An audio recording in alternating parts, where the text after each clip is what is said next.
7 दिन की संगीतमय उपनिषद कथा आत्मा परमात्मा के विषय में आपको बहुत ही अच्छे से जानकारी इन 7 दिनों में मिलेगी। पूरे परिवार के साथ आप लोग जुड़िए। और आ जाओ अदिति।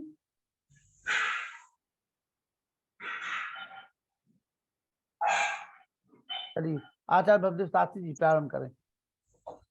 सभी को नमस्ते जी। आवाज आ रही है लखनलाल जी? ये आवाज आ रही है आपकी? ठीक है।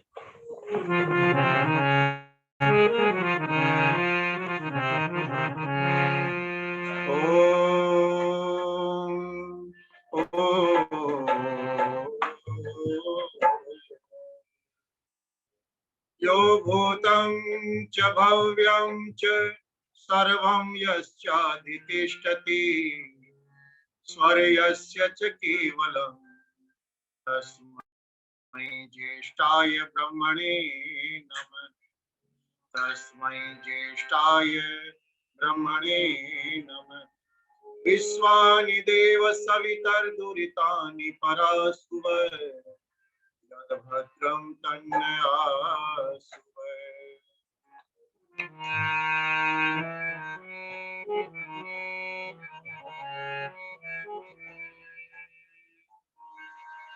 मेरे प्रभु जी मुझे तो बस तेरा ही सहारा है।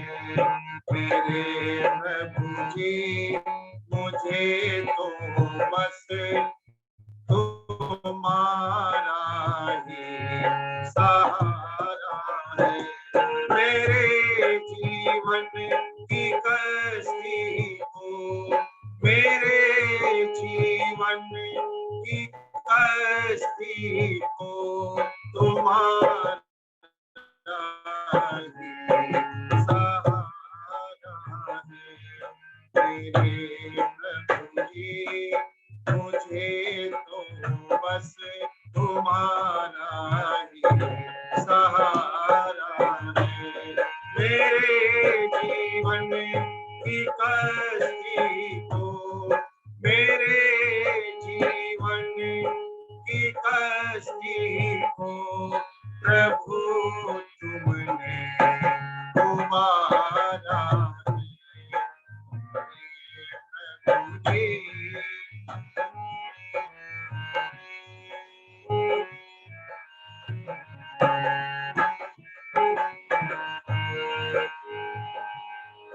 खुशी से झूमता हूँ मैं मगन होकर के भक्ति में। खुशी से झूमता हूँ मैं मगन होकर के भक्ति में। मैं खुद को भूल जाता हूँ, मैं खुद को भूल जाता हूँ। भजन गाता हूँ मस्ती में, कर देखूं नजारों में तेरा तो ही नजारा है। मेरे जीवन की कश्ती को, मेरे जीवन की कश्ती को प्रभु तुमने उबारा है। हे प्रभु जी मुझे तो बस तुम्हारा ही सहारा है।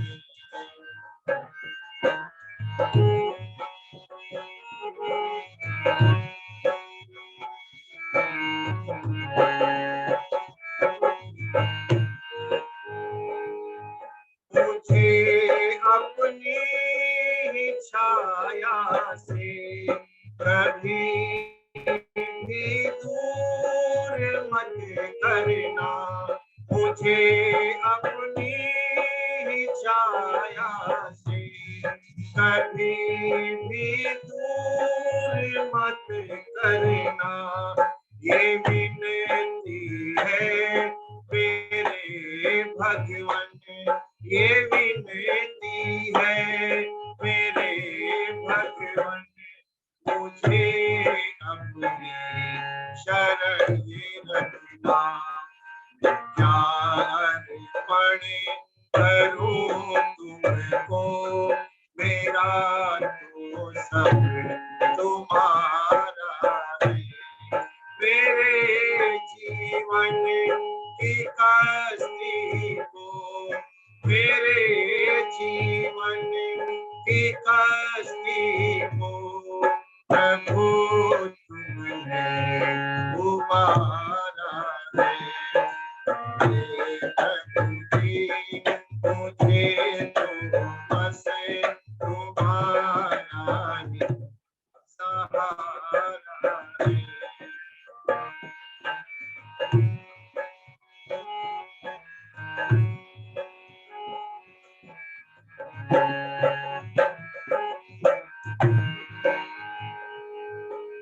धरती आसमां बादल, सितारे चांद सूरज धूप, ये धरती आसमां बादल, सितारे चांद सूरज धूप तुम्हारे ही बनाए हैं, तुम्हारे ही बनाए हैं, तुम्हारा ही है सब कण कण में बसते हो, तुम्ही कण कण में बसते हो, ये सारा जग तुम्हारा है।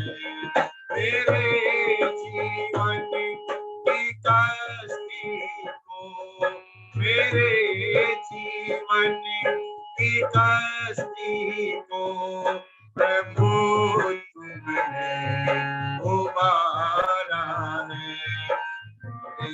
प्रभु जी मुझे तो बस तुम्हारा ही सहारा है।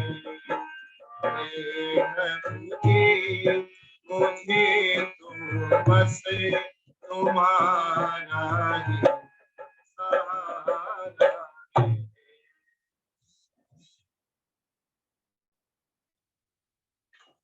जूम ऐप के माध्यम से संगीतमय उपनिषद कथा के इस प्रथम दिवस के अवसर पर इस कार्यक्रम को सुन रहे सभी विद्वान श्रोतागण, धर्म प्रेमी सज्जनों, वंदनीय मातृशक्ति, और पिछले 2 वर्षों से आप और हम सबको घर पर बैठे हुए ही वेद, उपनिषद, गीता, रामायण का संपूर्ण ज्ञान उपलब्ध करवाने वाले और जिन विद्वानों के दर्शन करना भी हमारे लिए बहुत दुर्लभ होता है, उन विद्वानों को भी हमसे मिला दिया।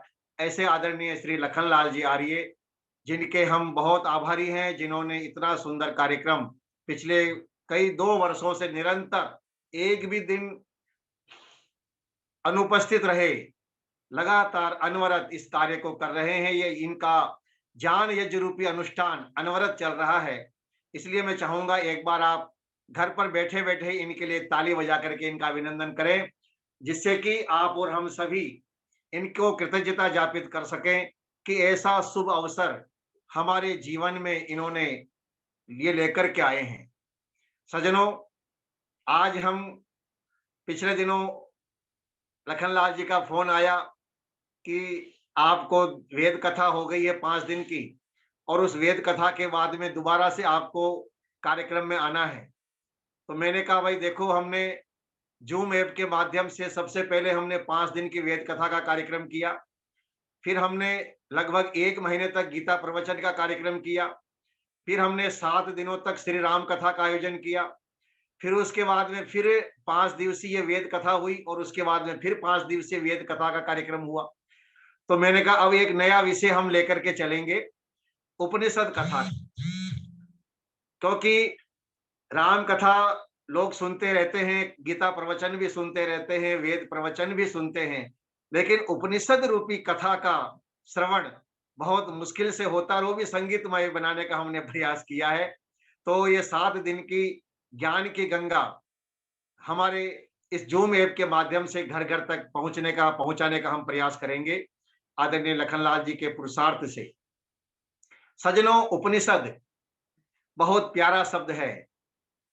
वेद जिस प्रकार से हम सबके लिए प्रामाणिक हैं और हम सभी वेदों को मानते हैं, वेदों पर हमारी श्रद्धा है, वेदों पर हमारा विश्वास है, इसी प्रकार से भारतीय जनमानस के हृदय के अंदर भी उपनिषद के प्रति सम्मान है।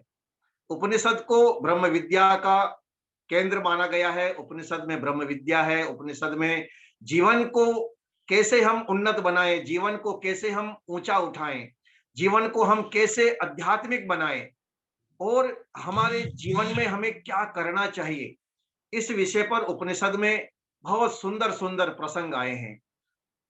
हमारे ऋषियों ने उपनिषद के माध्यम से, उपनिषद में कथानक जोड़ करके, आख्यान जोड़ करके हमें कठिन से कठिन विषयों को भी सरलता से समझाने का प्रयास किया है। तो हमें उन्हीं उपनिषदों को सुनना है, उन्हीं उपनिषदों की कथाओं को हम सुनेंगे और प्रयास करेंगे कि ज्ञान का संपूर्ण लाभ तभी मिलता है जब हम ज्ञान की 4 सीढ़ियों पर चल करके आगे बढ़ते हैं। सबसे पहला है श्रवण। ज्ञान को सबसे पहले हम श्रवण करें, सुने। केवल सुन लीजिए, आप पहले केवल सुनना है, श्रवण करें। और श्रवण करने के लिए भी क्या करना है, एकाग्रचित होकर के बड़े ध्यान से। अभी आप अपने घर पर बैठे हैं, सर्दी का मौसम है, आराम से बिस्तर पर बैठे होंगे, रजाई में होंगे, आराम से आप बैठे, लेटे रहें और बैठ करके, लेट करके, जिस भी आपकी सुविधा है, जिस भी सुख आसन में आप बैठ सकते हैं, लेट सकते हैं, आराम से आप कथा को श्रवण कीजिए, केवल सुनिए आप। उसके बाद में दूसरी सीढ़ी हम चढ़ेंगे। श्रवण के बाद में मनन। मनन होता है सज्जनों, उस पर विचार कीजिए।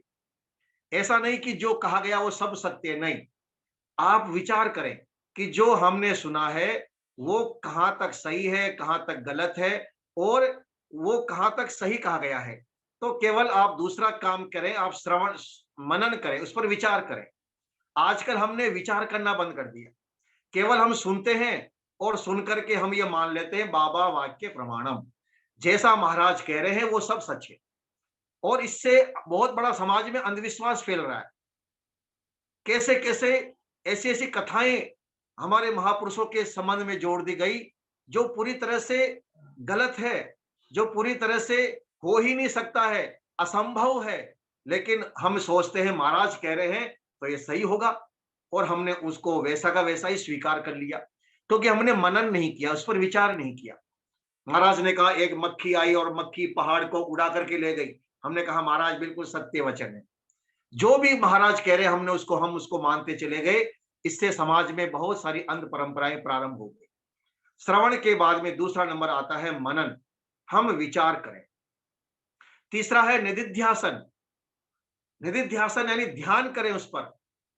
मनन कर लिया आपने, विचार कर लिया, अब उस पर फिर से चिंतन कीजिए, उस पर ध्यान दीजिए कि जो कहा गया है वो मेरे लिए कितना उपयोगी है। और चौथी सीढ़ी है साक्षात्कार। उसको अपने जीवन में घटाने का, अपने जीवन में उतारने का प्रयास कीजिए। ज्ञान वही उपयोगी होता है जो हमारे जीवन में काम आए, जो हमारे जीवन के लिए उपयोगी हो, जो मेरे जीवन को अच्छा बनाए, जो मेरे जीवन में सुख बढ़ाए, जो मेरे जीवन में आनंद बढ़ाए, जो मेरे जीवन की बुराइयों को दूर करे, वही ज्ञान वास्तव में हमारे लिए उपयोगी है।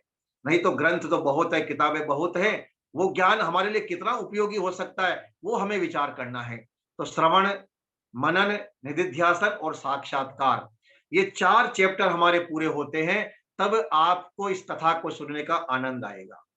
उपनिषद की जब हम कथा प्रारंभ करेंगे, जब हमने उपनिषद को पढ़ना प्रारंभ किया, उपनिषद के ज्ञान में जब हमने गोता लगाना प्रारंभ किया, तो उपनिषद के ऋषि ने कहा कि देखो आप उपनिषद पढ़ रहे हो, आप इस ब्रह्म विद्या का श्रवण कर रहे हो, और आप श्रवण कर रहे हो, आप बड़े सौभाग्यशाली हो। हमने कहा जी कैसे सौभाग्यशाली है महाराज बताइए? तो उन्होंने कहा श्रवणाय अपि बहुवीर्यो न लभ्य, कठोपनिषद। कहा ये ज्ञान जो है ब्रह्म विद्या का ज्ञान किसी को सुनने को नहीं मिलता है। पहली बात क्या कही? श्रवणाय अपि बहुवीर्यो न लभ्य, ये ज्ञान हर किसी को सुनने को नहीं मिलता है। दूसरी बात कही श्रवणंतो अपि बहवो यो न विद्मः, और कईयों को सुनने को मिल भी जाता है लेकिन वो उसको समझ ही नहीं पाते। कहते साहब आपकी बातें अच्छी तो लग रही लेकिन वो ऊपर से निकल रही है, हमारे कुछ समझ में नहीं आ रही। तो पहले तो कहा कि ये ज्ञान ऐसा है, सौभाग्यशाली व्यक्ति को इस सुनने को मिलता है, तो सुनने को मिलना यही बहुत मुश्किल है। दूसरा, सुनने को मिल भी जाए तो उसको समझना बड़ा मुश्किल है। तीसरा कहा आश्चर्य वक्ता, कि इसको कहने वाले बड़े मुश्किल से मिलते हैं।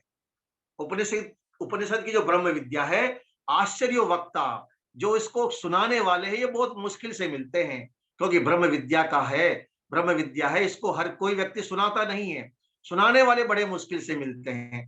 फिर चौथी बात कही कुशलोस्य लब्धा, और बहुत कम लोग हैं जो इसको ग्रहण कर सकते हैं, इसको अपना सकते हैं, इसको पकड़ सकते हैं, इसको कैच कर सकते हैं। और पांचवे कहा आश्चर्य जाता कुशलानुशिष्ट है, और ये आश्चर्य है जो इसको जान लेता है, कुशलता पूर्वक इसको समझ लेता है, वही वास्तव में इस ब्रह्म विद्या का पूरा आनंद ले सकता है, पूरा लाभ ले सकता है।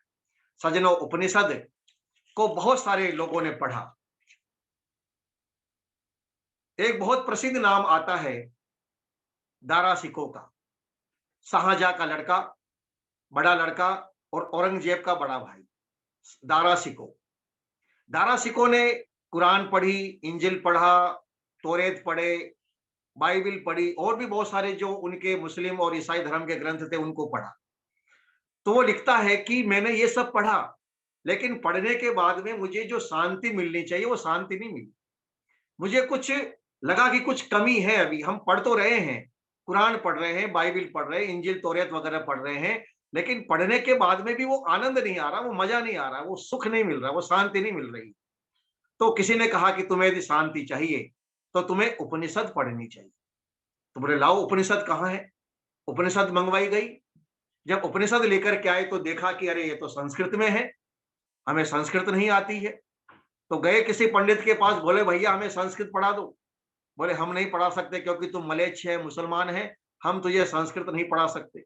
ये भी एक बहुत बड़ा अंधविश्वास हमारे देश में था कि किसको पढ़ाना है किसको नहीं पढ़ाना, ये कुछ समय के लिए, हमेशा के लिए नहीं, कुछ समय के लिए हमारे देश में ये अंधविश्वास प्रचलित हो गया। स्त्री शूद्रो नाधीयताम, स्त्रियों को और छोटी जाति के लोगों को, तथाकथित छोटी जाति के लोगों को नहीं पढ़ाना चाहिए, उनको नहीं पढ़ाना चाहिए, वेद तो केवल यही लोग पढ़ सकते हैं। इस प्रकार का एक अंधविश्वास हमारे देश में मध्य काल में प्रचलित हुआ, जो कुछ कुछ अभी भी चल रहा है। अभी भी कई गुरुकुल या कई विद्यालय ऐसे खुले हुए हैं जहां केवल वेद ब्राह्मण वर्ग के विद्यार्थी ही पढ़ते हैं, दूसरों को वहां पढ़ना की आज्ञा नहीं है। तो यही परंपरा मध्य काल के समय में कुछ ज्यादा अंधविश्वास के रूप में थी कि आप संस्कृत नहीं पढ़ सकते हो क्योंकि आप मुसलमान हो, आप ब्राह्मण नहीं हो। उसने कहा मुझे तो पढ़ना है क्योंकि मुझे उपनिषद को पढ़ना है। तो कहते हैं कि वो काशी गया, और काशी के विद्वानों में से कोई विद्वान तैयार हो गया, कहा जी हम पढ़ाएंगे आपको, संस्कृत पढ़िए आप। और 6 महीने तक उसको उपनिषद पढ़ाई, दारा शिकोह को। दारा शिकोह ने उपनिषद पढ़ी, उसको बड़ा आनंद आया, और 1656 ईस्वी के अंदर उसने उपनिषदों का फारसी भाषा में अनुवाद किया। फारसी भाषा में अनुवाद करने के बाद में एक उपनिषद उसने बनाई, उसका नाम लिखा अल्लोपनिषद, अल्लाह उपनिषद, अल्लाह की उपनिषद, ऐसा उसने एक उपनिषद बनाई।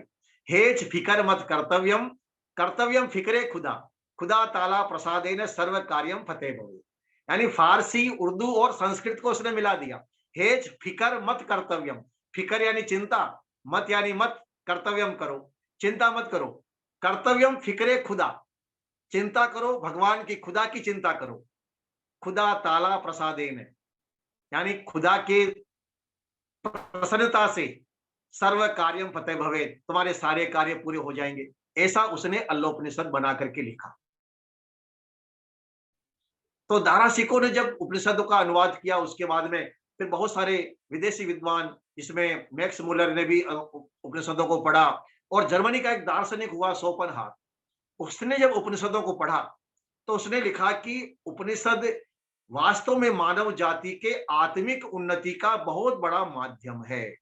शोपेनहावर ने लिखा। इस प्रकार से बहुत अनेकों विदेशी विद्वानों ने, दार्शनिकों ने उपनिषदों का अध्ययन किया और उन्होंने अपने जीवन को उन्नत बनाया। भारत के अनेकों अनेकों विद्वानों ने, और भारत में जितने भी संत महात्मा हुए हैं, शायद ऐसा कोई संत महात्मा नहीं है अभी भी वर्तमान में, जितने भी कथा करने वाले हैं, प्रवचन करने वाले हैं, उपदेश देने वाले विद्वान साधु संत हैं, वो सब उपनिषद का सहारा लेते हैं। वो सब उपनिषद के कथानकों का, दृष्टांतों का, कथानकों की को साथ में लेकर के जोड़ करके चलते हैं। तो उपनिषदों का सज्जनों अपने आप में बहुत बड़ा महत्व है। इसलिए उपनिषद विद्या जो हमारे जीवन के लिए बहुत उपयोगी है, क्योंकि समय बहुत तेजी से बीतता जा रहा है। मैं संक्षिप्त में कुछ मोटी मोटी बातें आपके सामने करता हुआ चलूं, जिससे कि आपको उपनिषद के प्रति एक आकर्षण पैदा हो और आप भी उपनिषद खरीद करके लाएं। और अब तो उपनिषद पर बहुत सारे विद्वानों ने जो व्याख्याएं की है, उनको आप पढ़ें। उपनिषदों पर बहुत सरल सरल व्याख्यान विद्वानों ने तैयार किए हैं, उनको आप पढ़ेंगे तो निश्चित रूप से आपको भी इस ब्रह्म विद्या का आनंद आएगा। और मैं एक निवेदन और करना चाहूंगा कि इन 7 दिनों के अंदर आपको ये पता लग जाएगा कि आत्मा का वास्तविक स्वरूप क्या है। आपको ये पता लग जाएगा कि उपनिषद वास्तव में ईश्वर किसे मानते हैं, ईश्वर का वास्तविक स्वरूप क्या है, ये उपनिषद के माध्यम से हमें पता लगेगा। जीवन की बहुत सारी जो हमारे प्रश्न हैं, जीवन में बहुत सारे सुलझे सवाल रह जाते हैं। मृत्यु क्या है, मृत्यु के बाद क्या होता है, जीवन क्या है, और ये आत्मा क्या है, और आत्मा मरने के बाद में क्या होता है, ब्रह्म क्या है, परमात्मा क्या है, ये संसार का निर्माण कैसे होता है, हमें हमारा जीवन का कर्तव्य क्या है, इत्यादि अनेकों प्रश्न हैं। जिन प्रश्नों के उत्तर हमें नहीं मिल पाते हैं, वो इस 7 दिन के इस उपनिषद कथा के माध्यम से हम आपको बताने का प्रयास करेंगे। मैं कोई विद्वान नहीं हूं, लेकिन जब लखनलाल जी आदेश दे देते हैं तो हमें भी अपनी टूटी फूटी भाषा में जो हमने पढ़ा है, गुरुओं के मुख से सुना है, वो हम आप तक पहुंचाने का प्रयास करते हैं।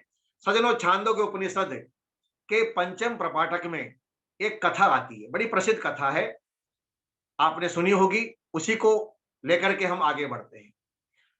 वो कथा क्या कहती है कि एक बार 5 विद्वान इकट्ठे हुए, अलग अलग स्थानों के थे, और इकट्ठे होकर के विचार करने लगे कि भाई हमें ये जानना चाहिए कि ये आत्मा क्या है, ये ब्रह्म क्या है, और ये वेश्वानर आत्मा जिसके बारे में हम सुनते हैं, आखिर ये वेश्वानर आत्मा क्या है। तो किसी ने कहा कि भाई देखो, हम पांचों मिलकर के इसका समाधान नहीं कर सकते हैं, हम चलते हैं उद्दालक ऋषि के पास, शायद वो इस आत्मा के बारे में, वेश्वानर आत्मा के बारे में हमें कुछ बताएंगे। वो पांचों गए उद्दालक ऋषि के पास में, कहा महाराज हमें बताइए कि ये आत्मा क्या है, ये वेश्वानर आत्मा क्या है, इसका उद्देश्य क्या, और ये कैसे आगे काम करता है। तो उद्दालक ऋषि ने कहा कि मैंने भी वेश्वानर आत्मा के बारे में थोड़ा सा जाना है, लेकिन मैं पूरा नहीं जानता हूं। यदि हमें पूरा जानना है तो हमें हमारे राजा अश्वपति के पास चलना चाहिए। राजा अश्वपति ने वेश्वानर आत्मा को जान लिया है, वही हमें इसका रहस्य समझाएंगे। और वो 6 इकट्ठे होकर के राजा अश्वपति के पास में गए। राजा अश्वपति ने उनको कहा कि सायंकाल का समय हो गया, आप विश्राम कीजिए, जब सुबह होगा, सुबह प्रातः काल का समय होगा तो हम चर्चा करेंगे। जब सज्जनों सुबह का समय हुआ तो राजा अश्वपति उन 5-6 के पास में जाते हैं और जाकर के उनको कहते हैं कि देखिए, न में स्तेनो जनपदे न कदरियो न मध्यपे नाना हिताग्नि न विद्वान न स्वेरी स्वेरिणी कुत, कि हे विद्वानों, मेरे राज्य में, ध्यान से सुनिएगा, हमारे देश का राजा, एक देश है हमारा, हमारे देश का राजा अपने देश के बारे में क्या घोषणा करता है। कह रहा है राजा अश्वपति, न में स्तेनो जनपदे न कदरियो न मध्यपे नाना हिताग्नि न विद्वान न स्वेरी स्वेरिणी कुत, कि हे ऋषियों, मेरे राज्य में कोई भी व्यक्ति कंजूस नहीं है, कोई भी व्यक्ति मेरे राज्य में स्तेनो चोर नहीं है, कोई भी व्यक्ति मेरे राज्य में अविद्वान नहीं है, कोई भी मेरे राज्य में ऐसा व्यक्ति नहीं है जो घर पर यज्ञ न करता हो, हवन न करता हो। और मेरे राज्य में कोई भी स्त्री व्यभिचारिणी नहीं है। तो जब व्यभिचारिणी स्त्रियां नहीं होगी तो व्यभिचारी पुरुष कहां से होंगे? मेरा ऐसा देश है। आप सोचिए, हमें हमारे देश की परंपराओं से अलग किया गया, हमें हमारे देश की विरासत से अलग किया गया। और एक सिद्धांत आप समझ लीजिए कि जिस देश के लोग अपने इतिहास को भूल जाते हैं, जिस देश के लोग अपने देश की संस्कृति पर गौरव नहीं करते हैं, गर्व नहीं करते हैं, वो अपनी संस्कृति की रक्षा भी नहीं कर सकते। इस आजादी के बाद में यही हमारे साथ यही हुआ कि हमें अपने इतिहास से अलग किया। क्या मैं पूछना चाहता हूं आपसे, आप सभी कॉलेज में पढ़े होंगे, क्या कभी आपको ये घटना बताई गई कॉलेज में आपने पढ़ाई की है? क्या आपको कभी ये कहा गया कि हमारे देश का राजा ऐसा हुआ था जिसने कहा था मेरे देश में कोई चोर नहीं है, कोई कंजूस नहीं है, कोई व्यभिचारी पुरुष नहीं है, कोई शराब नहीं पीता है? क्या कभी ऐसा राजा हमारे देश में हुआ? क्या कभी ऐसा देश हमारा था? ये गौरवशाली ज्ञान हमसे छुपा करके रखा गया। सज्जनों, उपनिषद की वो कथा हमें शिक्षा दे रही है कि हमारा देश ऐसा क्यों था। अब सवाल ये आता है, सवाल इसलिए आता है कि आखिर इतना बड़ा विशाल देश, हजारों लाखों करोड़ों की संख्या उस समय रही होगी। उस समय एक राजा ये घोषणा करता है कि मेरे देश में कोई कंजूस नहीं है, कोई शराब नहीं पीता है, कोई अविद्वान, कोई अनपढ़ व्यक्ति नहीं है, कोई हवन न करने वाला व्यक्ति नहीं है, कोई व्यभिचारी व्यक्ति नहीं है। कारण क्या है इसका? कारण यही एक ही है सज्जनों, क्योंकि हमारे देश के सब लोग अध्यात्मवादी थे, आध्यात्मिक जीवन जिया करते थे। और जिस देश के लोग आध्यात्मिक जीवन जीते हैं, उस देश का चरित्र महान होता है, ऊंचा होता है। हम इतिहास पे जाएं, रामायण को आप पढ़िए, कामी वान कदरियो वान नृशंस पुरुष क्वचित द्रष्टुम अशक्यम अयोध्यायाम न विद्वान न च नास्तिक। महर्षि वाल्मीकि ने लिखा कि अयोध्या में कोई व्यक्ति व्यभिचारी नहीं है, कोई कंजूस नहीं है, और कोई भी व्यक्ति ऐसा नहीं जो हवन न करता हो, कोई भी व्यक्ति चरित्रहीन नहीं। अयोध्या का वर्णन महर्षि वाल्मीकि ने लिखा। महाभारत को जब हम पढ़ते हैं, अवर्षम चाति वर्षम च व्याधि पावक मूर्छनम सर्वम एतद न तद आसीत धर्म नित्य युधिष्ठिरे, कि युधिष्ठिर के राज्य में कभी अकाल नहीं पड़ता था, और न स्त्रियम प्रजानाति कश्चित अप्राप्त यौवन है।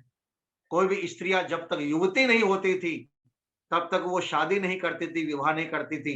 पूरी शिक्षा प्राप्त करने के बाद में ही उसका विवाह होता था। तो हमारे देश की जो परंपरा है, हमारे देश का इतिहास बहुत महान है। ये हमें उपनिषद सिखा रही है। हमें अपने देश की गौरव परंपरा पर गौरव होना चाहिए। हम अपने इस आध्यात्मिक ज्ञान से दूर हो गए हैं, इसलिए हमारे अंदर हीनता का भाव आ गया कि अरे हम क्या हैं, हमारा क्या हो सकता है, हमारा देश तो कुछ भी नहीं था। पथिक जी ने बहुत सुंदर एक भजन लिखा है। उन्होंने जो भजन लिखा है कि हमारे देश की महिमा बड़ी निराली है।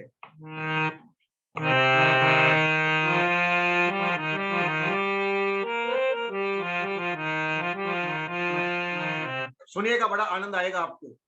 हमारे देश की विशेषता क्या है? हमारे देश की महिमा बड़ी निराली है, हमारे देश की महिमा बड़ी निराली है, सबसे पुरानी है, सबसे सुहानी है। हमारे देश की महिमा बड़ी निराली है, सबसे पुरानी है, सबसे सुहानी है। हमारे देश की महिमा बड़ी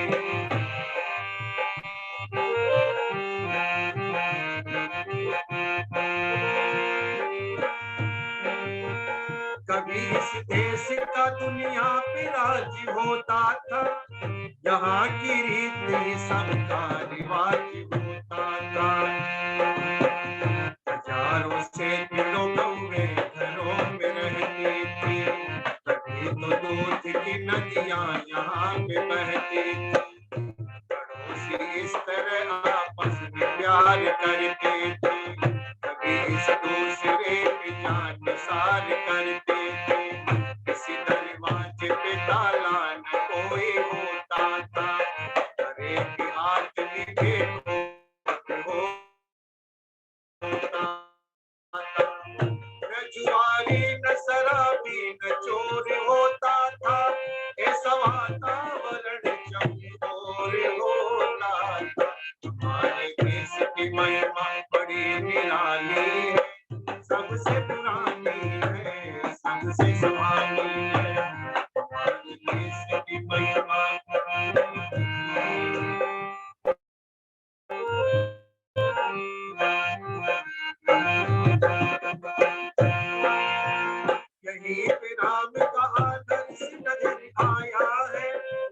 पे कृष्ण ने गीता का गीत गाया है।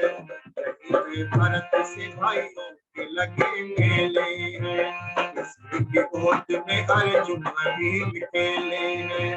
वे कृष्ण से वरुण से तुलसीदासानी, कभी हरिश्चंद्र और करण शैतानी, कभी हनुमान कहीं विदुर जी की भक्ति है, कहीं ब्रह्मचर्य की अमोघ शक्ति है। लुटाई दौलत इस पर सदा बहारों ने, इसे सिजदा किया धरती, इसे सिजदा किया धरती चांद तारों ने। हमारे देश की महिमा बड़ी निराली है, सबसे पुरानी है, सबसे सुहानी है।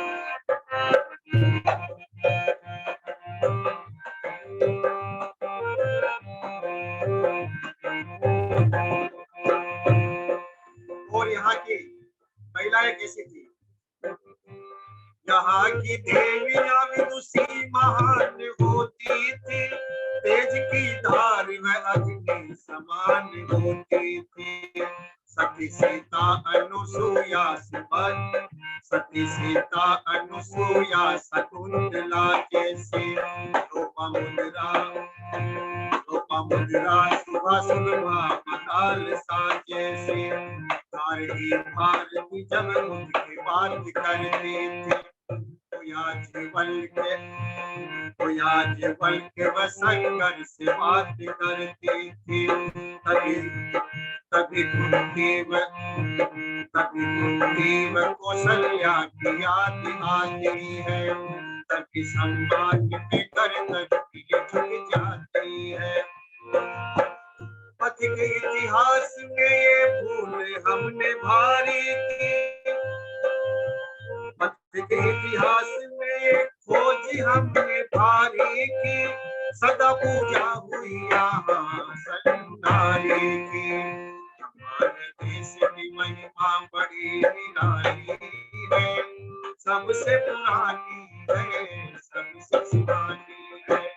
हमारे देश की महिमा बड़ी निराली है, सबसे पुरानी है, सबसे सुहानी है। हमारे देश की महिमा बड़ी निराली है, सबसे पुरानी है, सबसे सुहानी। हमारे देश की महिमा बड़ी सुहानी है, सबसे निराली है, सबसे पुरानी है। सजनों, राजा अश्वपति ने कहा, न में स्तेनो जनपदे, मेरे राज्य में कोई चोर नहीं है, कोई शराबी नहीं है, कोई व्यभिचारी नहीं है। और राजा अश्वपति ने कहा कि देखो, मैं तो क्षत्रिय हूं और आप सब ब्राह्मण हो, आखिर में आपको उपदेश कैसे दे सकता हूं, लेकिन आप आए हो वैश्वानर आत्मा के बारे में जानने के लिए, तो मैं आपको जरूर उसके बारे में समझाऊंगा।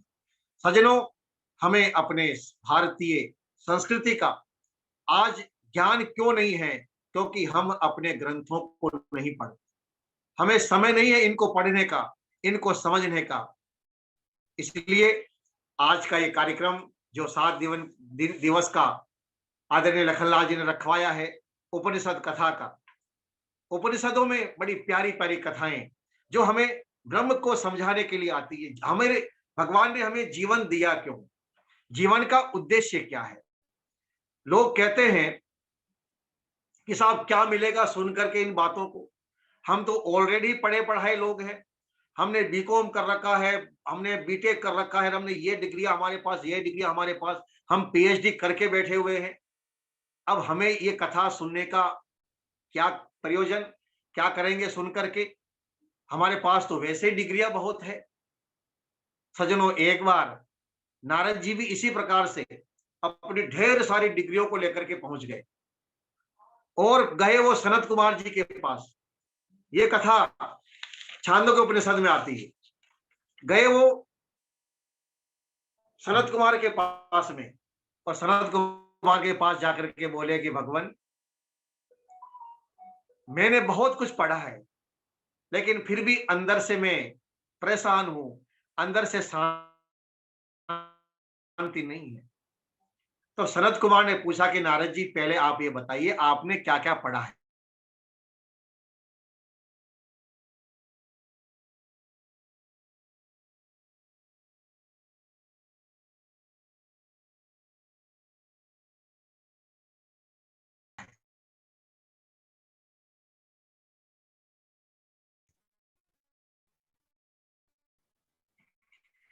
जिससे कि जो आपने चारों वेदों का मैंने दर्शन पढ़े हैं, तर्क शास्त्र पढ़े हैं, मैंने खगोल शास्त्र पढ़ा, खगोल यानी ब्रह्मांड का पूरा शास्त्र पढ़े, मैंने संगीत विद्या मैंने सीखी है, और मैंने सर्प विद्या, धनुर्विद्या, अस्त्र शस्त्रों का ज्ञान मैंने लिया, आयुर्वेद को मैंने पढ़ा है। यानी आप ये समझ लीजिए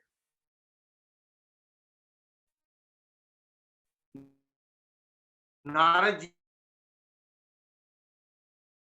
एक चिकित्सक भी, चिकित्सा का ज्ञान भी उनको था, इंजीनियरिंग की नॉलेज उनको है, क्योंकि उन्होंने 4 उपवेद पढ़े हुए हैं। तो कहा कि मैंने सब कुछ पढ़ लिया। तो नारद जी कहते हैं कि देखिए, तो हम भगवो मंत्र एवं अस्मि, मैंने जो ये पढ़ा है ये केवल अक्षर ज्ञान है, ये अक्षर ज्ञान है, आत्मिक आत्मा का ज्ञान नहीं है इसके अंदर। मैंने नृत्य शास्त्र पढ़ा, संगीत का पढ़ा, गणित पढ़ा, खगोल पढ़ा, भूगोल पढ़ा, ये तो प्रकृति को जानने का ज्ञान है। मैंने संसार को जाना, प्रकृति को जाना है, तो मैं मंत्रविद तो हूं। मैंने शब्दों को तो पढ़ा है, मैंने शाब्दिक ज्ञान तो प्राप्त किया है, लेकिन आत्मित न एव अस्मि, लेकिन मैं आत्मवित नहीं हूं। शोकम आत्मविद, जो आत्मविद होता है, जो अपने आप को जान लेता है, जो सत्य को जान लेता है, तरती शोकम, तरती शोकम का अर्थ होता है वो दुख से तर जाता है, वो उसके दुख दूर हो जाते हैं। तो तरती शोकम आत्मविद, जो आत्मविद हो जाता है, जो अपने आत्मा को जान लेता है, आत्मा के स्वरूप को जान लेता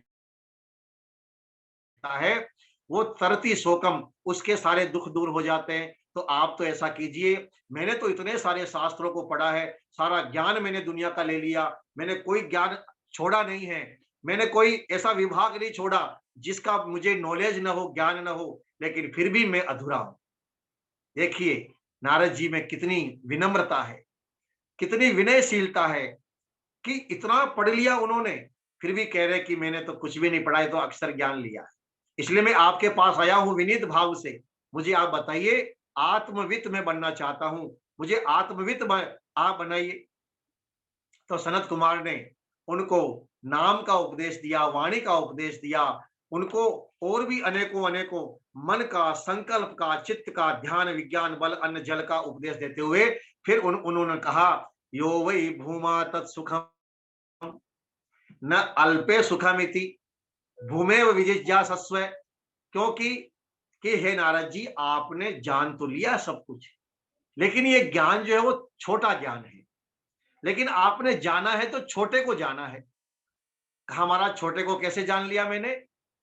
बोले फिर बड़े को जानिए आप, यो वही भूमा तत्सुखम, भूमा मतलब बड़ा, जब आप बड़े को जान लेंगे तो उसी से, उसको जानने से ही आपको सुख मिलेगा।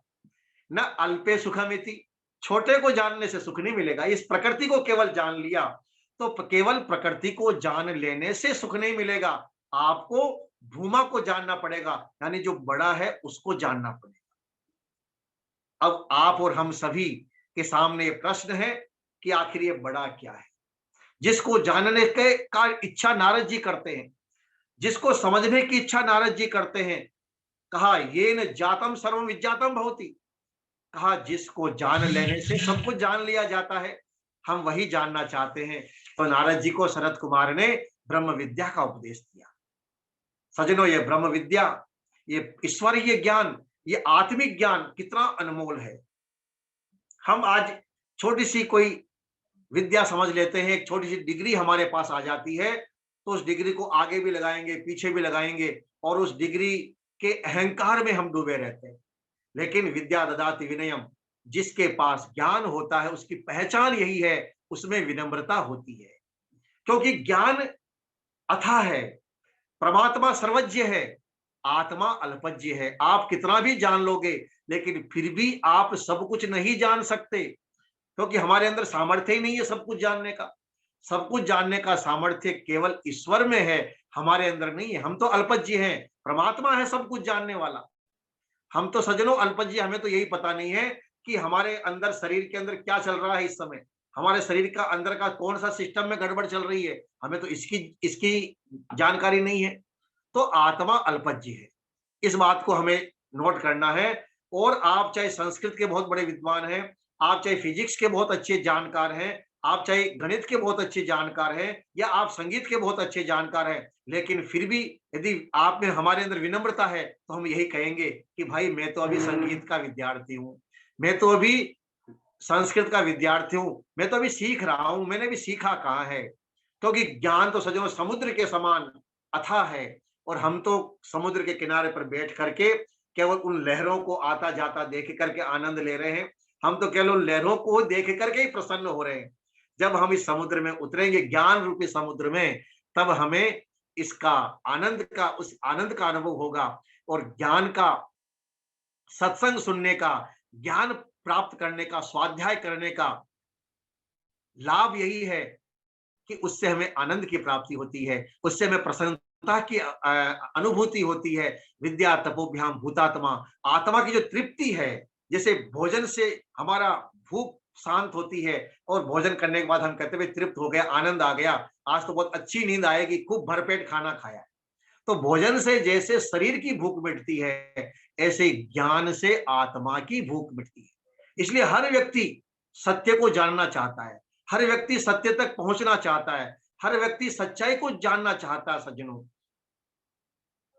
एक जिज्ञासु, बहुत प्रसिद्ध कथा है, जिज्ञासु हुआ है, जो हमें बहुत बड़ी प्रेरणा दे रहा है, बहुत बड़ी शिक्षा दे रहा है। आइए मैं उस जिज्ञासु के बारे में आपसे निवेदन करता हुआ चलूंगा, क्योंकि घड़ी भी कह रही है भैया समय तो हो रहा है, 10 मिनट का समय और बचा है, लेकिन फिर भी 7 दिन है हमारे पास, और इस उपनिषद का हम आनंद लेंगे। सबानों तक, सबानों तक, सबानों तक, हाँ, जब तक चलेगा। सबानों तक बोलना है आज आपको। जी जी। सज्जनों, कठोपनिषद बड़ी प्रसिद्ध एक उपनिषद है, और इस कथा को आपने कई बार सुना होगा, लेकिन आज एक नए अनुरूप, नए अंदाज में मैं आपके सामने प्रस्तुत करना चाहूंगा, जिससे कि आप समझ जाएं। हमारा उद्देश्य विद्वता दिखाना नहीं है, हम संस्कृत निष्ठ भाषा बोलें और फिर आपको समझ में नहीं आए तो फिर हमारा बोलना ही बेकार हो जाएगा। वक्तुरेव तत् ज्ञानम यत्र श्रोता न बुद्धि, वो वक्ता की ही मूर्खता है कि उसकी बात को श्रोता न समझ सके। तो हम तो ये चाहते हैं कि आप उपनिषदों की जो कठिन बातें हैं उनको सरलता से समझ जाएं। सज्जनों, वो कठोपनिषद की कथा में आपके सामने सुनाने के लिए चला हूं। वाजस्रवा नाम के एक ऋषि, उन्होंने सर्वमेध यज्ञ किया। उसन हवै वाजस्रवस सर्वमेध ददौ ददौ। जब उसन कहते हैं मुक्ति की कामना से, मुक्ति की कामना से वाजस्रवा ऋषि ने सर्वमेध यज्ञ किया। और सर्वमेध यज्ञ में क्या होता है कि मनुष्य के पास जो भी वस्तुएं हैं, भौतिक साधन है, सबका वो दान कर देता है। आभूषण है, गहने हैं, उनका दान करेगा, और जो भी उसके पास में पशु हैं उनका दान करेगा। यानी उसके पास जो कुछ भी है वो सारी वस्तुओं को दान कर देता है, उसको कहते हैं सर्वमेध यज्ञ। तो वाजस्रवा ने कहा कि मुझे सर्वमेध यज्ञ करना है, और उन्होंने अपना सर्वमेध यज्ञ में दान देना शुरू कर दिया। और उस दान में उन्होंने क्या किया कि उनके पास जो गायें थी, बढ़िया बढ़िया गायें थी, उनको भी दान दे दिया। और उनके पास जो बूढ़ी गायें थी, जो किसी काम गायों को भी उनका पुत्र ने का भी दान कर रहे हैं। जो गायें पानी बेचारी अपने आप नहीं पी सकती है, अपने आप उठ नहीं सकती है, चल नहीं सकती है, बूढ़ी हो गई है, जिनका दूध है ही नहीं, केवल सेवा के लिए योग्य गायें हैं, पिताजी इन गायों का भी दान कर रहे हैं। क्योंकि दान हमेशा उपयोगी वस्तु का दिया जाता है, अनुपयोगी वस्तु का दान नहीं दिया जाता। तो ऋषिकेता के मन में प्रश्न हुआ कि जब ये बूढ़ी गायों का भी दान कर रहे हैं तो मुझे भी दान करेंगे। तो कहा पिताजी कसमे माम दास्यसि, यह पिताजी आप मुझे बताइए, मुझे आप किसको दोगे? द्वितीयम तृतीयम वारम, 2 बार कहा, 3 बार कहा, परेशान कर दिया पिताजी को। मुझे किसको दोगे बताइए, मुझे किसको दोगे बताइए, आप जब बूढ़ी गायों का भी दान कर रहे हो तो बताओ मुझे किसको दोगे? तो पिताजी को भी गुस्सा आ गया, बोले बहुत परेशान कर रहा है लड़का। तो कहा मृत्युवे त्वाम ददामि, जाओ मैं तुम्हें मृत्यु को देता हूं। देखिए, कठिन बात को सरलता से समझाने के लिए ऋषि ने, हमारे ऋषियों ने यह आख्यान तैयार किया। वाजश्रवा ऋषि कहते हैं अपने पुत्र नचिकेता को, जाओ मैंने तुम्हें मृत्यु को दे दिया, मृत्यु के पास चले जाओ। मृत्यु किसका नाम है? मृत्यु यानी मौत नहीं, मृत्यु यानी आचार्य। आचार्य हो गई मृत्यु, यम के पास। मृत्यु को यम भी कहते हैं, आचार्य भी कहते हैं। तो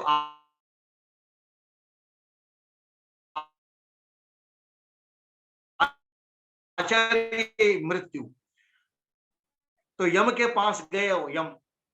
तो नचिकेता को उन्होंने, उनके परिवार वालों ने कहा कि आप अंदर आ जाइए, भोजन कीजिए, आराम विश्राम कीजिए, जब आपके आचार्य आ जाएंगे, यम आ जाएंगे, तब आप चर्चा करना।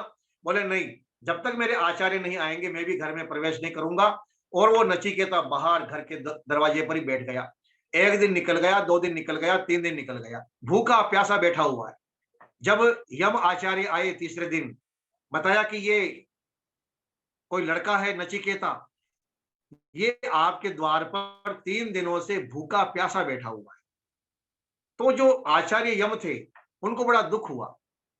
कहा ये तो बड़ा दुर्भाग्य है हमारा, हम गृहस्थी हैं और हम गृहस्थियों का दुर्भाग्य है, यदि कोई अतिथि हमारे घर पर भूखा रह जाए तो हमारे लिए बड़ा दुर्भाग्य है, बड़ा पाप लगेगा हमको।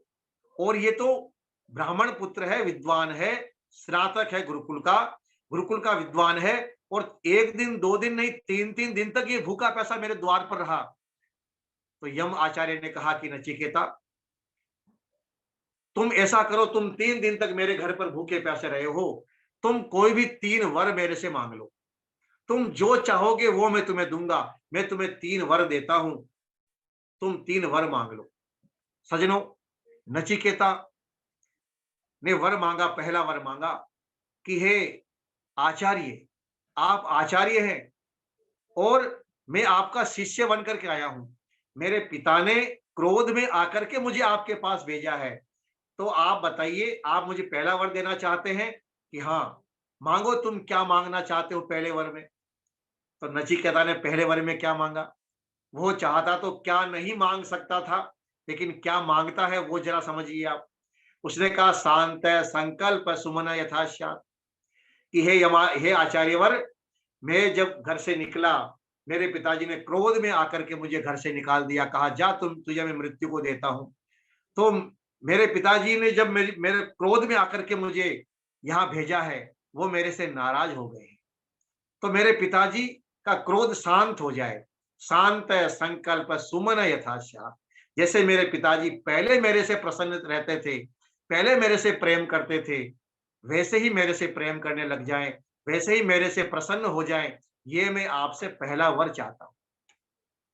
आज का कोई नौजवान होता कि भाई वर मांग ले, क्या मांगना चाहता है, तो वो क्या मांगता कि भाई बढ़िया लग्जरी लाइफ मुझे मिल जाए, कोई अच्छी लड़की मिल जाए, खूब पैसा मिल जाए, ऑडी गाड़ी मिल जाए, या और कुछ मुझे मिल जाए। पहला ही वर तो मुझे यही चाहिए। बोले तेरे पिताजी नाराज है, बोले पिताजी को तो मना लूंगा बाद में, पहले मुझे ये सब ला करके दो। लेकिन नचिकेता ने कहा कि नहीं, मैं पुत्र हूं, और पुत्र किसे कहा जाता है? पुण्नाम नरका त्रायते इति स पुत्र, जो अपने माता पिता को दुख से तार दे उसे ही पुत्र कहा जाता है। तो मेरे पिता यदि मेरे से प्रसन्न नहीं रहेंगे तो फिर मेरा जीना बेकार, फिर मेरा पुत्र होना बेकार है। इसलिए हे आचार्यवर, मैं पहला ही वर आपसे मांगता हूं, शांत संकल्प सुमन यथास्यात्, कि मेरे पिता मेरे से प्रसन्न हो जाएं, उनका क्रोध शांत हो जाए, और सुमना, मेरे प्रति उनका मन वापस वैसा ही हो जाए जैसे वो यथास्यात्, जैसे वो पहले थे। आचार्य ने उनको ये पहला वर दे दिया। बोले ठीक है, जब तुम जाओगे अपने पिता के पास तो तुम्हारे पिता तुमसे वैसे ही प्रसन्नता से मिलेंगे जैसे वो पहले प्रसन्नता से मिलते थे। तुम्हारे पिता का क्रोध शांत हो जाएगा। तुम्हारे पास 2 वर और हैं, मांगो तुम क्या मांगना चाहते हो। दूसरा वर मांगा, कहा महाराज ये स्वर्ग की अग्नि का मुझे उपदेश दीजिए। तो नचिकेता को यमाचार्य ने स्वर्ग की अग्नि का उपदेश दिया और कहा कि ये स्वर्ग की अग्नि, इसका आज से नाम तुम्हारे ही नाम से जाना जाएगा, नचिकेता अग्नि के नाम से जाना जाएगा। अब तुम्हारे पास केवल एक वर और बचा है। हे नचिकेता, सोच समझ करके मांगना, क्योंकि बार बार ऐसा अवसर नहीं आता कि कोई वर दे और कहे कि वर का मतलब है जो मांगोगे सो मिलेगा। बताओ तुम्हें क्या चाहिए। तो नचिकेता ने कहा कि आप आचार्य हैं, मुझे आप तीसरे वर में मैं चाहता हूं कि आप मुझे ये बताइए कि जब व्यक्ति की मृत्यु हो जाती है उसके बाद क्या होता है, ये आत्मा क्या है, आत्मा का स्वरूप क्या है, मुझे ये समझा दीजिए। यमाचार्य ने कहा, रे भले आदमी, 3 वर तेरे को दिए थे, 3 वर में एक तूने अपने पिता की प्रसन्नता मांग ली, चलो ठीक है, वो अच्छी बात है। दूसरे वर में तूने स्वर्ग की अग्नि का उपदेश सुन लिया। तीसरे वर में कुछ और मांग लेता। तू चाहता है कि आत्मा का स्वरूप समझाया जाए, ब्रह्म का स्वरूप समझाया जाए। बोले हाँ महाराज, तीसरा वर में ये चाहता हूं कि मुझे आप ब्रह्म का उपदेश दीजिए, आत्मा का उपदेश दीजिए, मैं ये जानना चाहता हूं। यमाचार्य ने कहा, तुम जो जानना चाहते हो न, देवेर अत्रापि विचिकित्सतम पुरा नई सुज्ञे विज्ञेयम अनुरेश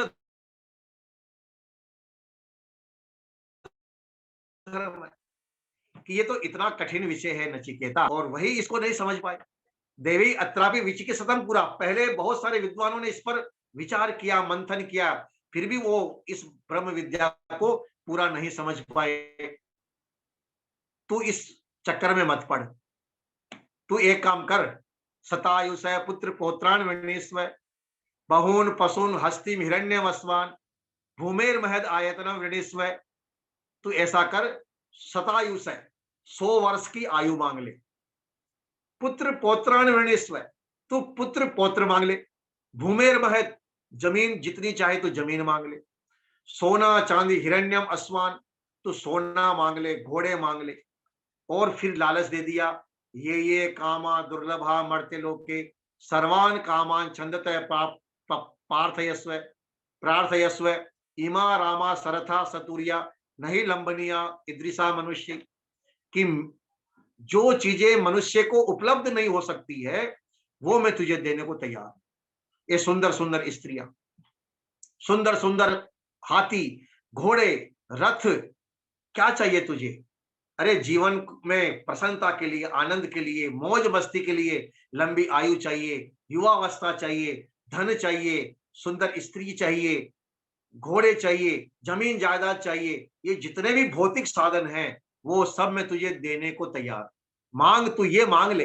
अरे तू जवान है, युवा है, और युवा आदमी क्या ब्रह्म विद्या में, क्या तुझे ईश्वर के बारे में जानना है, क्या आत्मा के बारे में जानना है। अरे मौज मस्ती की उम्र है, अभी कुछ भोग विलास की आयु है, तो तू चाहे तो इनको मांग ले।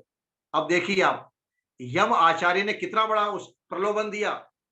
100 वर्ष की आयु मांग सकता है, पुत्र पौत्र मांग ले, सुंदर स्त्रियां मांग ले, धन मांग ले, घोड़े मांग ले, उस समय घोड़े आवागमन के साधन थे, वो मांग ले, हाथी मांग ले, जमीन, यानी जो एक मनुष्य को सुखी होने के लिए जितने भौतिक संसाधनों की आवश्यकता होती है वो सब उसके सामने ला करके रख दिए कि इनमें से जो तू चाहे वो मांग ले। लेकिन ये मत पूछ कि आत्मा का स्वरूप क्या है, ब्रह्म विद्या क्या है, इसके बारे में मत सवाल कर, ये तेरे बस का नहीं है, तू मत समझ इसको, तू आराम से खा पी ऐश कर, ईट ड्रिंक एंड बी मेरी, खाओ पियो और ऐश करो। लेकिन नचिकेता नचिकेता था। नचिकेता का मतलब होता है जिज्ञासु, जो इस भंवर में न फंसे, जो भौतिकवाद में न फंसे, जिसका लक्ष्य है कि मुझे जानना है, ईश्वर को जानना है, मुझे आत्मा को जानना है। तो आत्मा को जानना था उसको, उसका जो लक्ष्य था, जो उसने वर मांगा था, बीच में यमराज ने, यमाचार्य ने उनको उसको लालच दे दिया कि तू पुत्र मांग ले, संतान मांग ले, धन दौलत जमीन जायदाद जो मांगना चाहे मांग ले, लेकिन वहां तक मत पहुंच पहुंच। उसने कहा कि नहीं, मेरा लक्ष्य है, मुझे वो चीज जाननी है, इसके बीच में जो भी कुछ मुझे आप दोगे मुझे वो स्वीकार नहीं है। आज की युवा पीढ़ी जो ये कहती है जो ये कहती है कि साहब हमें लक्ष्य प्राप्त नहीं होता है, हम जो सोचते हैं वो पूरा नहीं होता है, इसका कारण यही है। कारण क्या है कि वो सुख साधनों में फंस जाते हैं। ये जो भौतिक साधन है, ये सुख के साधन हैं।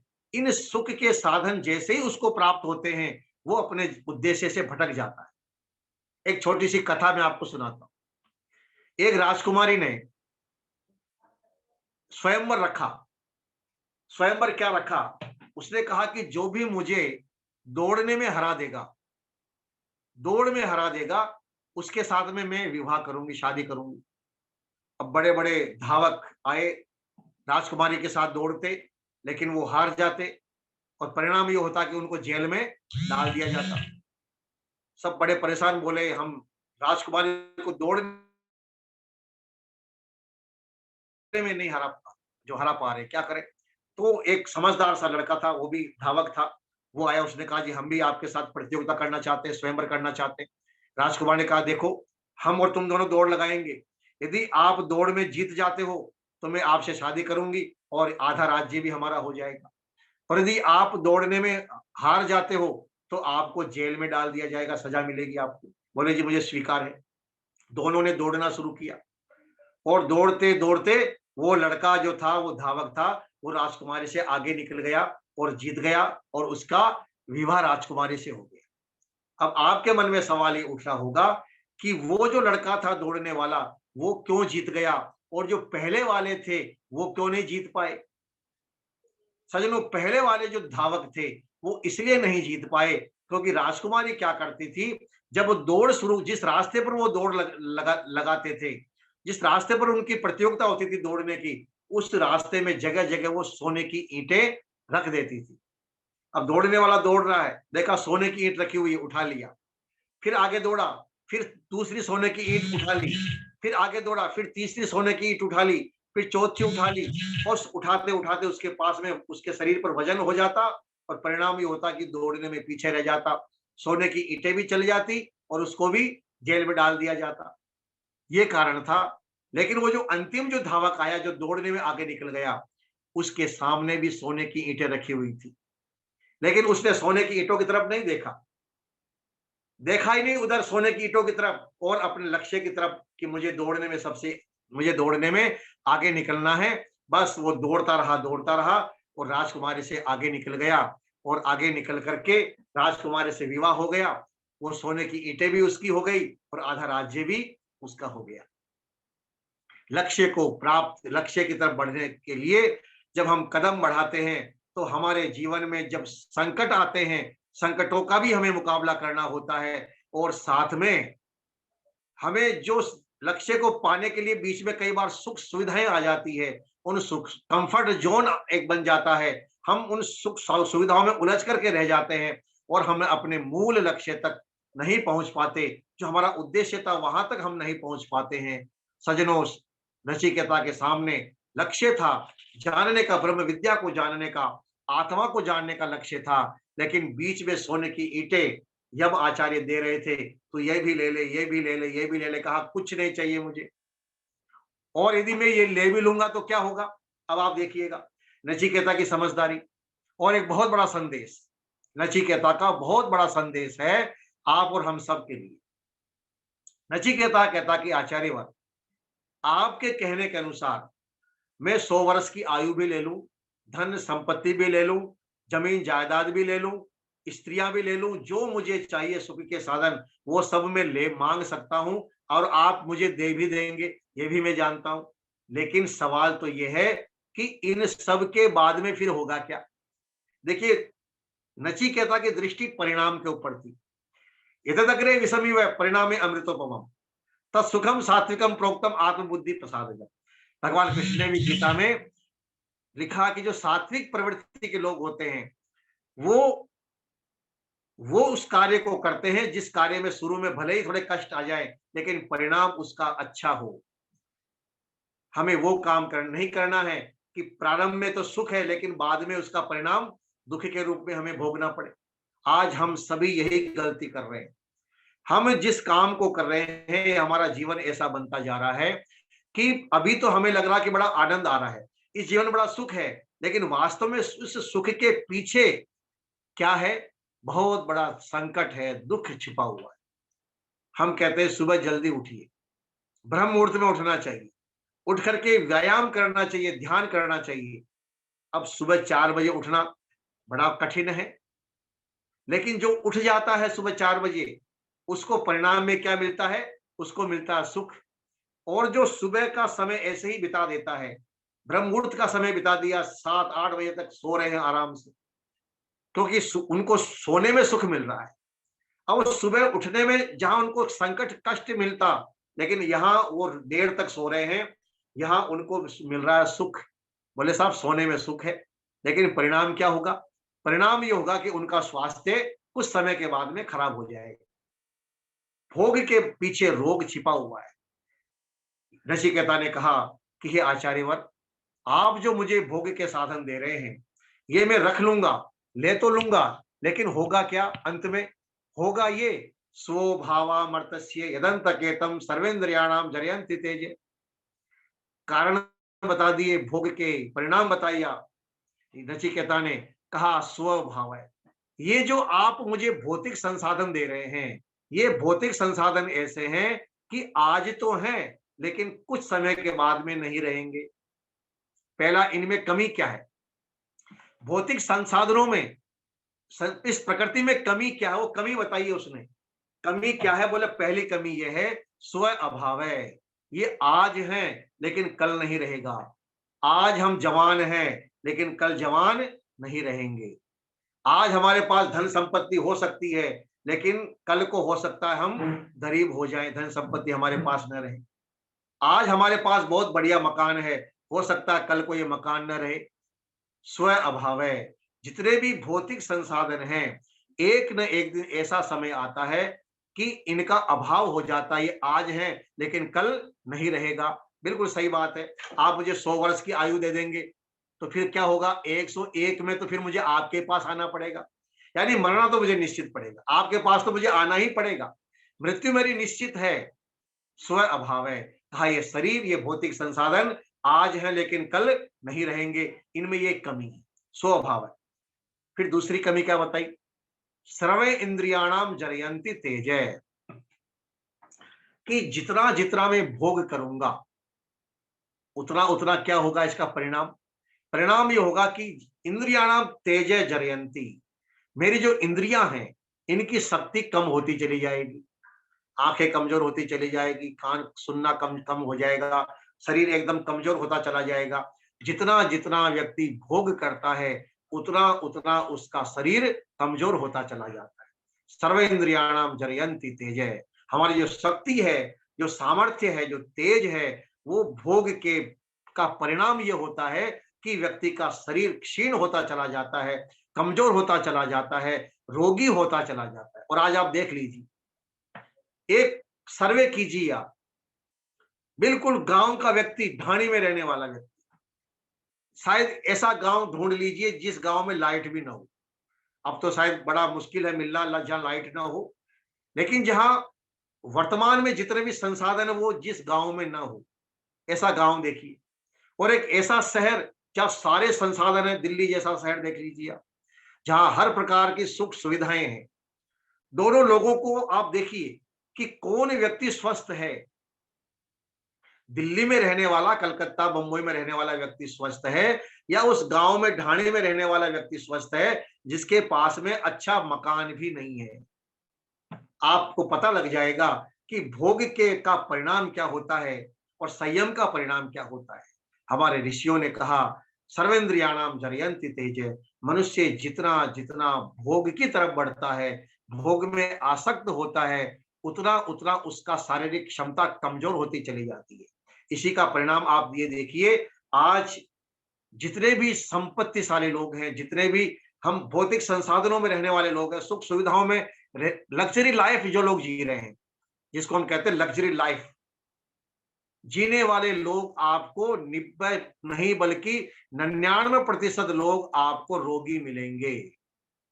लग्जरी लाइफ जीने वाले 99% लोग आपको बीमार ही मिलेंगे। उनको बीपी होगा, उनको शुगर होगा, आर्थराइटिस होगा, उनको हार्ट की प्रॉब्लम होगी, उनको और कोई समस्या होगी, और कुछ नहीं तो हेडेक की प्रॉब्लम होगी, कुछ ना कुछ उनको समस्या शारीरिक रूप से। गर्मी लगती तो हम एसी चला लेते हैं, बढ़िया खाना हम खाते हैं, सारी सुख सुविधाएं हमारे पास है, फिर हम बीमार क्यों हैं? बीमार का कारण ये भोगे रोग है। जो व्यक्ति भोग में ज्यादा आसक्त होता है वो उसका शरीर रोगी जरूर होगा। हम इस बात को समझ नहीं पाते और हम समझते हैं जितना जितना हम साधन जुटाएंगे उतने उतने हम सुखी हो जाएंगे। मैं आपको साधन जुटाने के लिए मना नहीं कर रहा हूं, दूसरा उपाय पर हम चर्चा करेंगे। यहाँ बात का विरोध नहीं, हमारे शास्त्र बताते हैं, उपनिषद बताएंगे आपको जब आप सुनेंगे 7 दिन की कथा, कि भौतिक संसाधनों का उपयोग करें लेकिन रोगी न हो, और भौतिक संसाधनों का उपयोग करते हुए हम सुखी रहें, इसका उपाय भी उपनिषद ने बताया है। लेकिन क्योंकि समय बहुत तेजी से हो रहा है, इसलिए जो नचिकेता ने कहा स्व अभाव है, आप जो मुझे संसाधन दे रहे हो इसका पहली कमी यह है कि आज है कल नहीं रहेंगे। दूसरा है सर्वेंद्रियाणाम, पूरा शरीर मेरा कम, कितना भोग करूंगा मैं? भोग करते करते व्यक्ति का शरीर कमजोर हो जाता है, शरीर कमजोर हो जाएगा। सर्वेंद्रियाणाम जरयन्ति तेज। फिर क्या होगा?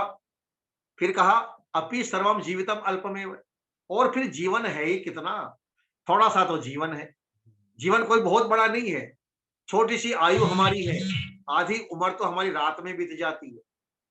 100 वर्ष की आयु मान लेते हैं, आयु वर्षतम नृणाम परिमितम रात्रो तदर्धम गत है, 100 वर्ष की आयु मान लेते हैं तो 100 वर्ष में आधी आयु तो रात में बीत गई। आधी आयु 50 वर्ष से आधी आयु 25 वर्ष बचपन और बुढ़ापे में निकल गया, और 25 वर्ष बचते हैं उसमें भी कभी कोई काम, कभी कोई काम, कभी कोई समस्या, कभी कहाँ जाना, कभी यात्राएं, कभी कुछ, ऐसा ही जीवन चला जाता है। थोड़ा सा जीवन है, क्षण भंगुर जीवन की कलिका, ये क्षण भंगुर जीवन है, थोड़ा सा जीवन है। तो नचिकेता ने कहा अपि सर्वम जीवितम अल्पमेव, मेरा जीवन भी महाराज थोड़ा सा की है, और फिर आपके इन संसाधनों में फंसा रहूंगा तो जो मेरी शंका है, जो मैं जानना चाहता हूं, उसको कब मैं जानूंगा? आइए नचिकेता के ये प्रश्न, 2 प्रश्न और नचिकेता के हैं, उन पर हम कल आपके सामने चर्चा करते हुए कठोपनिषद की आगे भी बहुत सुंदर चर्चा हम आपके सामने करेंगे, क्योंकि समय की अपनी मर्यादा है। आइए एक छोटा सा गीत मेरे साथ आप गुनगुना लीजिए, भजन गुनगुना लीजिए। सत्संग वाली नगरी चल रे मना, पी सद ज्ञान का जल रे मना। सत्संग में आने से क्या होता है? ज्ञान रूपी अमृत की प्राप्ति होती है, ज्ञान रूपी जल जो हमारे इस मन को पवित्र करता है। सजनों अद्भिर गात्राणि शुद्ध, जो पानी है अद्भि है, पानी से तो केवल शरीर शुद्ध होते हैं, मन शुद्ध नहीं होता है। मन की शुद्धि तो सच्चे ज्ञान से होगी, सच्चे आचरण से होगी। और एक निवेदन और मैं करता चलूं आपसे कि उपनिषद का उद्देश्य है सत्य धर्म का ज्ञान कराना, आपको सच्चाई का ज्ञान कराना, आपको किसी मत पंथ से जोड़ना नहीं है। बल्कि मैं तो ये कहता हूं, यदि आप किसी खूंटे से बंधे हुए हैं, किसी कोई रस्सी आपके गले में है, तो उस रस्सी को खोल दीजिए। उपनिषद हमें स्वतंत्र कर रहा है, उपनिषद हमें स्वतंत्र चिंतन दे रहा है, उपनिषद हमें स्वतंत्र विचार देते हैं कि आपका जीवन है, मनुष्य जीवन मिला है, आप अपने जीवन को स्वतंत्रता से जिए। हमने क्या है, अपने आप को खूंटे से बांध लिया। कोई मुसलमान खूंटे से बंध गया, कोई ईसाई खूंटे से बंध गया, कोई ब्रह्म कुमारी के खूंटे से बंध गया, कोई राधा स्वामी के खूंटे से बंध गया, कोई निरंकारी के खूंटे से बंध गया, कोई किसी के खूंटे से हम बंध गए।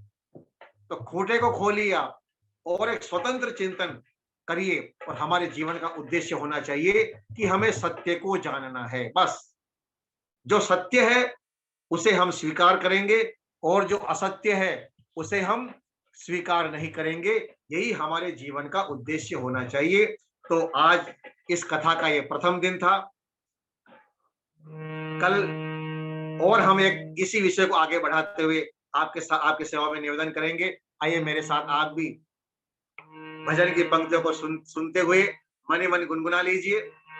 सत्संग वाली नगरी चले रे मना, सत्संग वाली नगरी चले रे मना, सत ज्ञान का चल रे मना,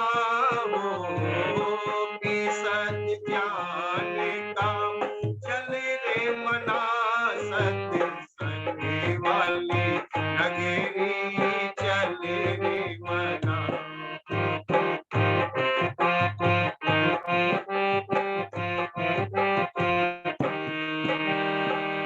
सत्संग के है अजब नजारे, सत्संग के है अजब नजारे, बहुत सुहाने बहुत ही प्यारे, बहुत सुहाने बहुत ही प्यारे, पासत ज्ञान पासुक शांति का फल रे मना, सत्संग वाली नगरी चल रे मना, सत्संग वाली नगरी चल रे मना।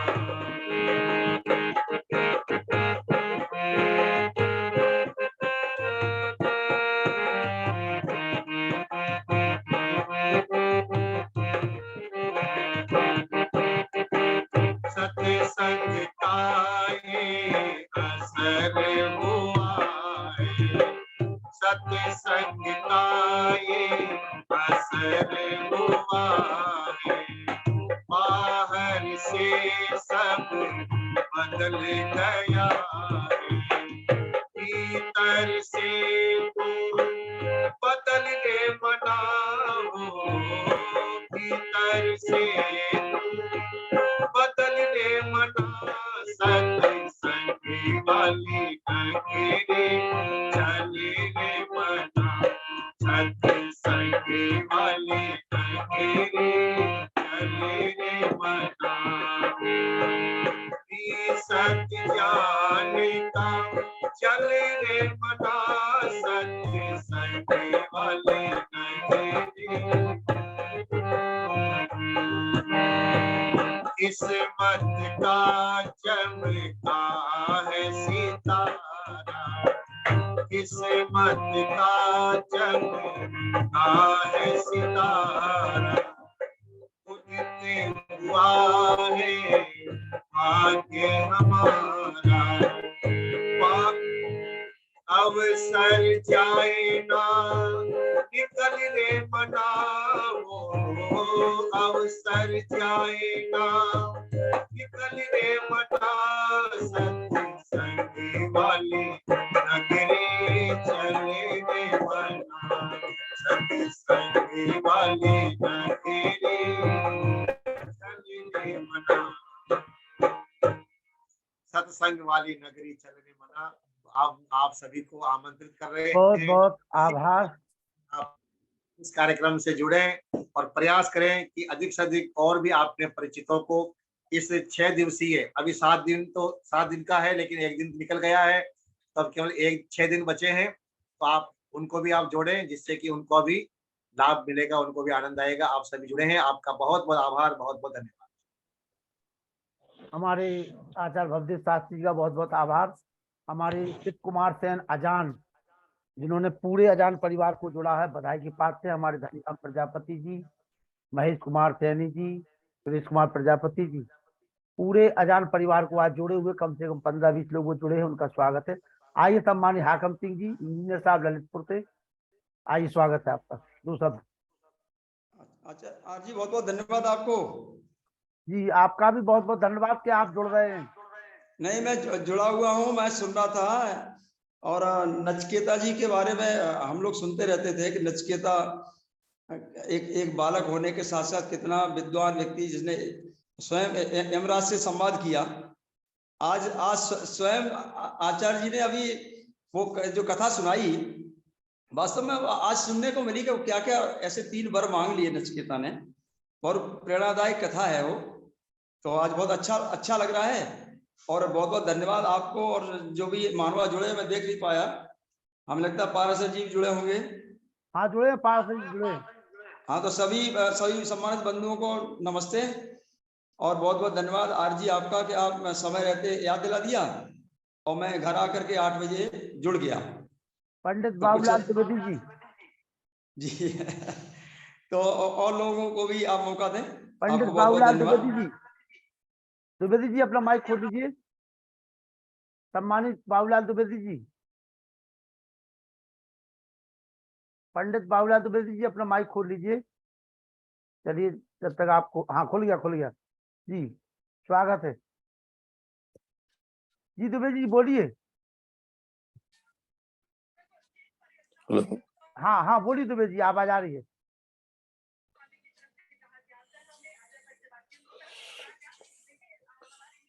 कार्यक्रम बहुत सुंदर लगा और भवदेव जी तो वास्तव में भवदेव ही हैं।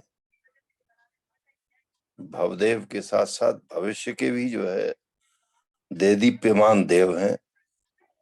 उनके संदर्भ में क्या कहा जाए। और आपने सबके लिए अवसर दिया वेद कथाओं के सुनाने का, उपनिषदों तक भेजने का, उस ब्रह्म के समीप बैठने का। इसके लिए अनेक साधुवाद। ओम। नीरज द्विवेदी जी, नीरज जी, नीरज जी, नीरज जी, शिक्षक साथी नीरज द्विवेदी जी, राम सेवक निरंजन जी अपना ऑडियो वीडियो खोल लीजिए। राम कुमार अजान, राम कुमार अजान, नीरज द्विवेदी जी, राम सेवक निरंजन जी, ऑडियो वीडियो खोल लीजिए अपना। चलिए आइए पारासर जी। जी भाई, आवाज आ रही? हाँ आवाज आ रही, बोलिए। भाई लखनलाल जी, आपने अपने कार्यक्रम के माध्यम से सफल संयोजक के कारण अपना और अपने जनपद का नाम देश के विभिन्न जो है जनपदों में फैलाया। इसके लिए आप बहुत बहुत साधुवाद और धन्यवाद के पात्र हैं। भाई हाकिम सिंह जी, आर्य मुनि, वानप्रस्थी जी, सफल जो है अपने ये विद्वान डॉक्टर व्यासनंदन जी शास्त्री, हमारी बहन आर्य चंद्रकांता जी क्रांति, जिनने अपने ओजस्वी वाणी द्वारा सफल संदेश सार्थक दिया है। आज जो है बहुदेव शास्त्री जी ने बहुत ही बढ़िया तथा संगीतमय कथा के माध्यम से भारतीय संस्कृति और अपने नचिकेता के विद्वान के माध्यम से कितने अधिक जो अपने क्या क्या प्रश्न पूछे, उसके क्या उत्तर थे, वो सब बहुत बढ़िया ढंग से उन्होंने सफल सहज और सरल भाषा में बताए। उनके लिए बहुत बहुत साधुवाद, बहुत बहुत धन्यवाद। भाई राम कुमार अजान, आइए, कम से कम 15-20 लोगों को जोड़े रहते हैं आप।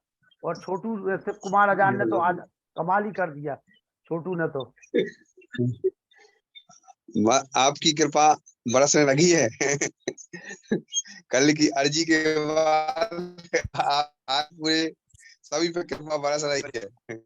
और इसी प्रकार के कार्यक्रम के माध्यम से सभी को जो आज आचार्य जी ने अपना ज्ञान हम लोगों तक एक कमरे से बैठकर सभी को ज्ञान दिया, वो ज्ञान पूरा जीवन में काम आएगा। और इस कार्यक्रम के लिए, इस कार्यक्रम के संचालक हमारे गुरु जी श्री लखनलाल आर्य जी को और समस्त पूरी टीम को बहुत बहुत शुभकामनाएं। हम लोग हमेशा इस कार्यक्रम को साथ देते रहेंगे। बहुत बहुत धन्यवाद। आइए सम्मानी गोविंद यादव बानोली, ललितपुर की हमारी शान, आइए। नमस्ते। सम्मानीय संचालक महोदय जी और सम्मानीय सभी श्रोता बंधु, आज जो संगीतमय इस कथा को सुनने का जो हमें मौका मिला, तो इसका प्रचार प्रसार तो 3-4 दिन से हो रहा था, बट आज सुनने में लगा कि नहीं, इसमें भी कुछ अलग से अनुभूति हुई है। मैंने तो शायद आपको फोन करके भी बीच में बोला था कि साथ साथ सभी लोगों को दिखाया जाए, जिससे सबका भी मतलब जो भी हमारे साथ टीम होती है उसका एक उत्साह वर्धन होता है। बट आपने बोला था कि साहब ऐसी ऐसी बात है, मैं कोई नहीं, फिर भी एक और हमारे सम्मानीय इंजीनियर हाकम सिंह जी को, जो हमारे बड़े वरिष्ठ और वो है, उनको भी हमारा सादर नमस्ते। ये भी हमारे गुरु हैं एक प्रकार से। इनके सामने हमने सब कुछ स्टार्टिंग की है अपने कैरियर की। ये हमारे गुरु रहे हैं और आज भी है, तो हमेशा हम देखते रहते। कल ये नहीं जुड़े थे, आज जुड़े हैं, जब देखा तो अच्छा लगा। थैंक यू भैया, बहुत बहुत धन्यवाद। बराबर। नीरज द्विवेदी जी, हमारे शिक्षक साथी नीरज जी, नीरज जी आइए। नीरज द्विवेदी जी, राम सेवक निरंजन जी, चलिए धनीराम पटेल जी, ऑडियो वीडियो खोल लीजिए अपना। धनीराम पटेल जी, जी धनीराम जी, धनीराम पटेल सिमरिया बगीचा, ऑडियो खोल लीजिए। चलिए राम सेवक निरंजन जी, मेरी आवाज पहुंच रही है? नहीं पहुंच पा। आइए सम्मानित प्रेम सचदेवा जी, व्यासचंदन शास्त्री जी,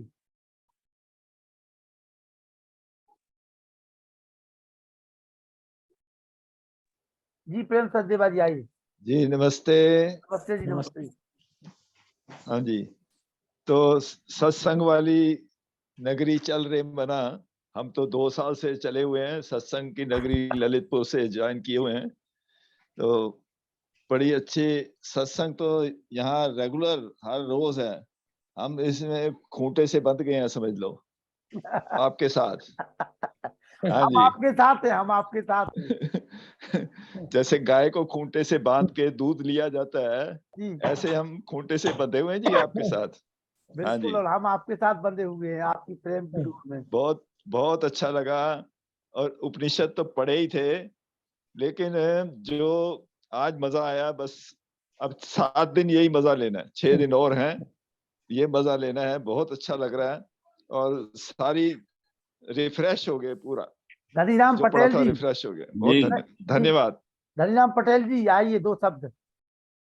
नहीं, आपका जो कार्यक्रम चल रहा है बहुत बहुत अच्छा लग रहा है। बहुत इससे ज्ञान वो बढ़ रहा है, और आप ऐसी समाज को वो करते रहें।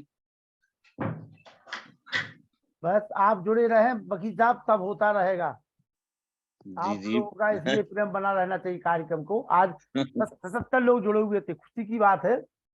नहीं नहीं नहीं, 7 मुद्दतों के बाद ये संख्या कभी देखने को सुनने को मिलती थी, और हमें लगता है कल और आप प्रयास करेंगे, सब लोग जुड़ेंगे तो 100 का आंकड़ा हमारा पार कर जाएगा, जो हमारी 100 की संख्या पहले हुआ करती थी। नीरज जी द्विवेदी, जी जी। नीरज जी आपका माइक खुला है, नीरज जी बोलिए। शास्त्री जी को सबसे पहले तो मेरा प्रणाम। हम तो इनके जो है, इनके दर्शन करके ही कृतार्थ हो जाते हैं। इतनी सरल मूर्ति है ये, जी और फिर इनके गूढ़ वेद पुराण शास्त्र, इनके जो गूढ़ भावार्थ हम लोगों को बताते हैं कहानियों के माध्यम से। तो ये बहुत हम ललितपुर वासियों के लिए आपके माध्यम से बहुत बड़ा अवसर है, जो है हम लोग पा रहे हैं। इसके लिए आपको बहुत बहुत साधुवाद, और इस तरह की कथाएं चलती रहें, हम जो है लाभान्वित होते चलती रहेंगे। रहेंगी नीरज भाई, बस आप लोग जुड़े रहे। ईश्वर की कृपा ललितपुर जनपद के ऊपर बखूबी है। आज पूरा विश्व जो है महरोली ललितपुर से संचालित हो रहा है, आप सभी लोग देख रहे हैं। सम्मानित व्यासचंद्र शास्त्री जी जैसे पंडितों के महापंडित हमारे इस कार्यक्रम के नियमित वो है संरक्षक। आइए व्यासचंद्र शास्त्री जी। ओम ओम ओम यतो यतः समीहसे ततो नो अभयं कुरु शन्नः कुरु प्रजाभ्यो अभयं नः पशुभ्यः। ओम शांति शांति शांति। त्रिविध तापों के निवारण एवं परम आनंद की प्राप्ति को उद्देश्य में लेकर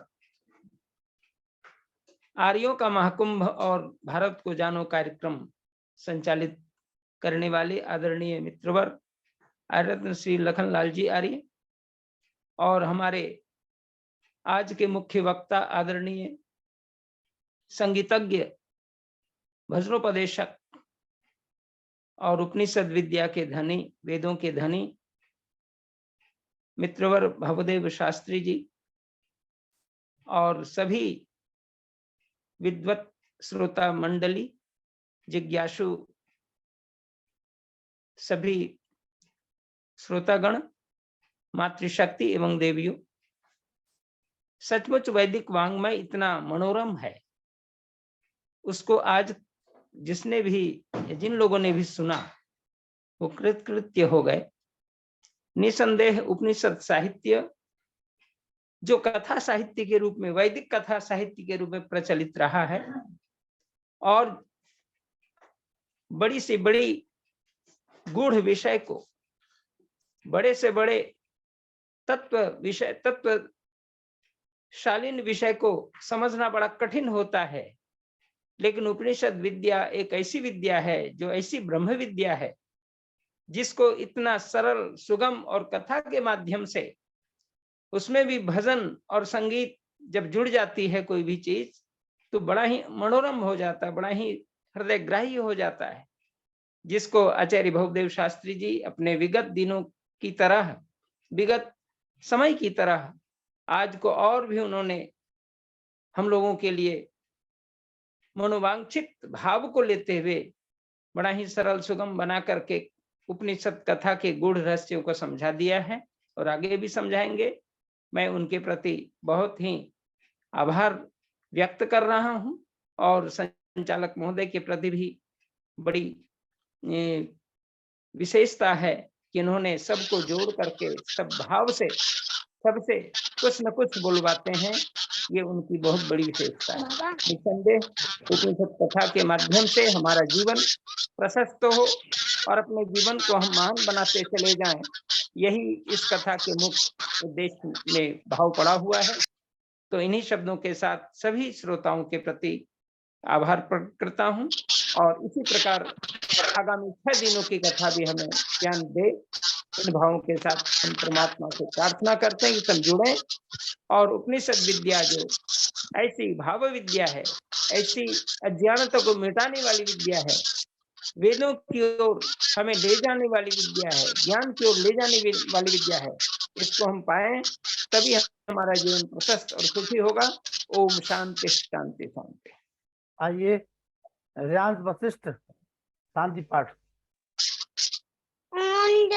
शांति अंतरिक्ष गगन, शांति पृथ्वी, शांति राप, शांति औषधय, शांति वनस्पतय, शांति विश्वे देव, शांति ब्रह्म, शांति सर्व, शांति शांति रेव, शांति श्याम, शांति रेडि।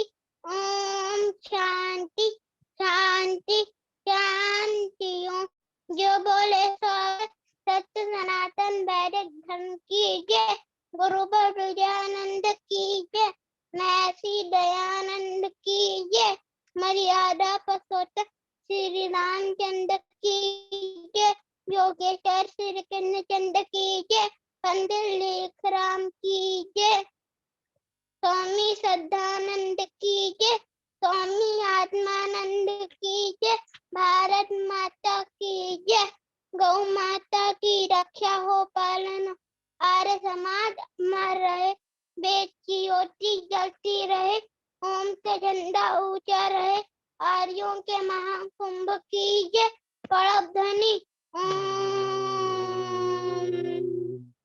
वैदिक अभिवादन। सभी को सादर नमस्ते।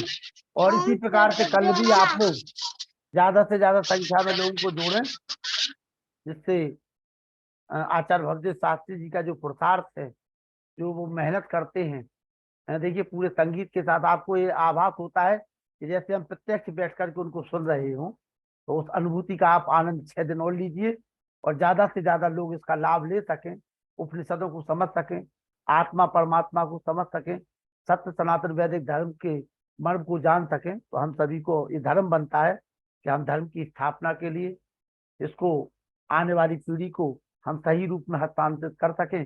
इसके लिए हम सभी को कल ज्यादा से ज्यादा परिवारों को, ज्यादा से ज्यादा लोगों को जोड़ने का प्रयास करिए, ताकि हमारी ये जो मेहनत है वो सफल हो सके और त्रिवंत विश्व मार्यम का हम नारा जो हम चाहते हैं वो पूरे विश्व में गूंजे। ओम शम। आप सभी को सादर नमस्ते, शुभ रात्रि। कल मुलाकात करते हैं।